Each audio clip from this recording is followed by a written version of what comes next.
அம்பிகை அக்ஷய குபேர வணக்கங்கள். 62 ஆண்டுகளுக்கு பிறகு வரக்கூடிய பாரிஜாத மகாவிஷ்ணு யோகம்.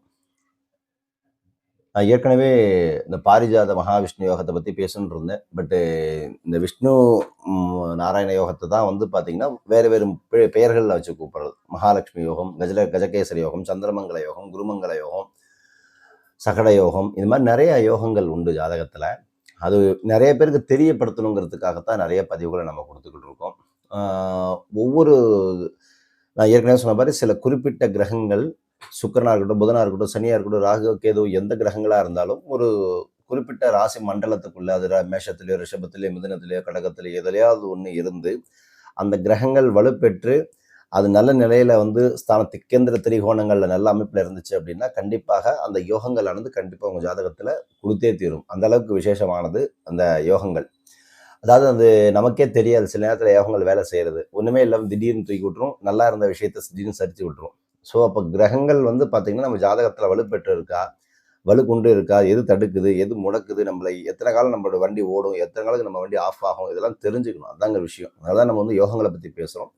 இன்னொரு யூடியூப் சேனல் நம்ம தனியாக புதுசாக ஒன்று ஆரம்பித்து கிரக பலன்களையும் கிரக இணைவுகளை பற்றியும் ராசிகளை பற்றியும் நம்ம தெளிவாக பேசுவோம். அதை பற்றின வீடியோஸ் உங்களுக்கு அடுத்தடுத்து வரும். ஸோ அதனால் சப்ஸ்கிரைப் பண்ணுறவங்க சப்ஸ்கிரைப் பண்ணி வச்சுக்கோங்க. அப்போ தான் நிறைய பதிவுகளை நீங்கள் தெளிவாக கேட்க முடியும். கிரக ஜோதிடத்தை பற்றி நிறைய விஷயங்கள் உங்களுக்கு புரிதல் வரும்.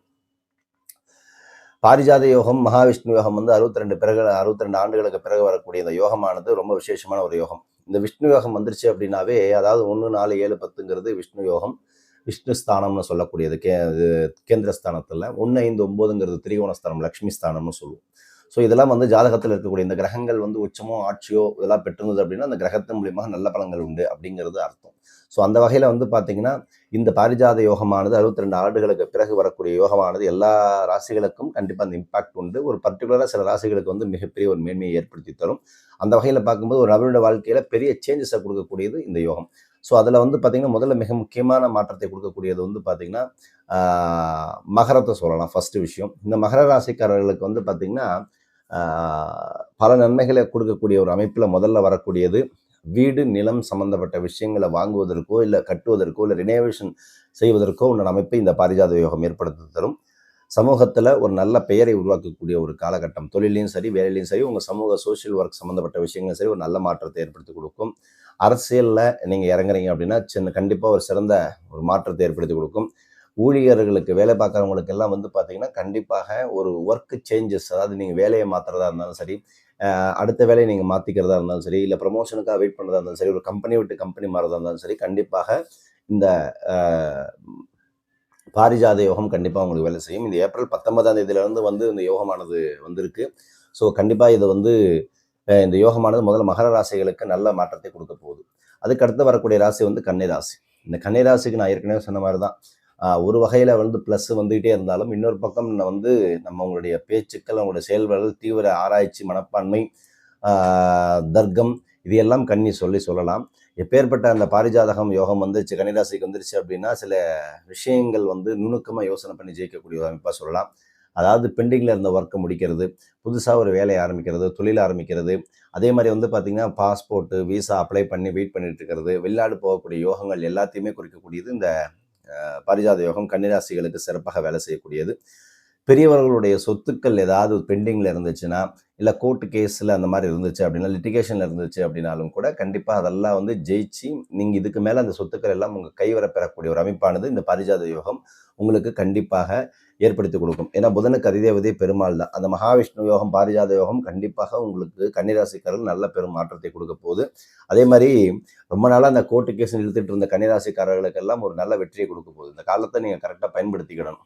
அப்போது ஏப்ரல் 19 வந்து பார்த்தீங்கன்னா இந்த ஒரு ஒரு 3 மாதத்துக்கு இந்த யோகமானது மிகப்பெரிய ஒரு மாற்றத்தை கொடுக்க போது அதை நீங்கள் கரெக்டாக பயன்படுத்திக்கணும். எப்பவுமே கிரகங்கள் வந்து பொறுத்த வரைக்கும் என்ன அப்படின்னு கேட்டிங்கன்னா, அந்த காலகட்டம் ஓப்பனாக இருக்கும் பொழுது நம்ம அப்ளை பண்ணணும், எப்போ அப்ளை பண்ணணும், எப்போ அப்ளை பண்ணக்கூடாது, எப்போ நமக்கு வெற்றி கிடைக்கும், எப்போ வெற்றி கிடைக்காதுங்கிற அந்த சூக்ஷ்மம் இந்த காலகட்டத்துக்குள்ளே அடங்கியிருக்கு.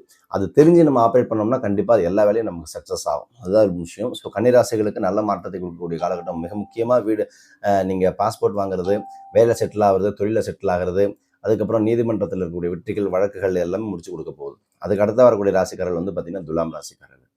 துலாம் அதிபதி சுக்கிரனா இருக்கிறதுனால இந்த பாரிஜாத யோகம் வந்து பார்த்தீங்கன்னா கண்டிப்பாக வருமானத்தில் நல்ல இம்பார்ட்டன்ட் கொடுக்கும். வருமானத்தை பெருக்கிக் கொள்வதற்கான ஐடியாவை ஏற்படுத்தி கொடுக்கும்.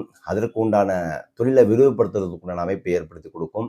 அதுக்கப்புறம் வந்து பார்த்தீங்கன்னா வீடு மனை, அதாவது ரியல் எஸ்டேட் துறையில் வந்து பார்த்தீங்கன்னா யாராவது பிஸ்னஸ் பண்ணிட்டு இருந்தாங்க அப்படின்னா கண்டிப்பாக அதை ஒரு இம்பாக்ட் பண்ணி பெரிய லெவலில் பூம் பண்ணி கொடுக்கும். அதாவது பேரை வந்து மார்க்கெட்டில் தெரிகிற அளவுக்கு கண்டிப்பாக உங்களுடைய காலகட்டத்தில் இந்த இந்த டைமில் இந்த ரியல் எஸ்டேட்டில் நீங்கள் கண்டிப்பாக ஹார்ட் அண்ட் சோல் ஒரு 3-4 மாதம் ஃபோக்கஸ்டாக ஒர்க் பண்ணிங்கன்னா கண்டிப்பாக அது முடிச்சு கொடுக்கும்.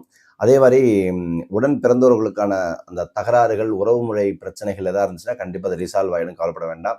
அதே போல் உங்களுக்கு திருமணம் சம்மந்தப்பட்ட விஷயங்கள் ஏதாவது நீங்கள் பிடித்திருந்த பெண்ணாக இருந்தாலும் சரி, இல்லை வீட்டில் பார்க்குறவங்க இருந்தாலும் சரி, கண்டிப்பாக இந்த காலகட்டத்தில் துலாம் ராசிக்காரர்கள் வெயிட் பண்ணாதீங்க, டக்குன்னு நீங்கள் பண்ணிவிடுங்க. ஏன்னா சில காலகட்டங்கள் வரும்பொழுது தான் நமக்கு அந்த யோகங்கள் வந்து கரெக்டாக வெயிட் பண்ணிட்டு இருக்கும். ஸோ அந்த யோகம் அந்த காலம் வரும்போது நீங்கள் அதை சரியாக பயன்படுத்தாமல் விட்டுட்டீங்க அப்படின்னா அதுக்கப்புறம் நீங்கள் என்ன தான் அந்த நினச்சாலும் அந்த டைம் நீங்கள் வர வரைக்கும் நீங்கள் வெயிட் பண்ணணும். இதுதான் அங்கே இருக்கக்கூடிய விஷயம்.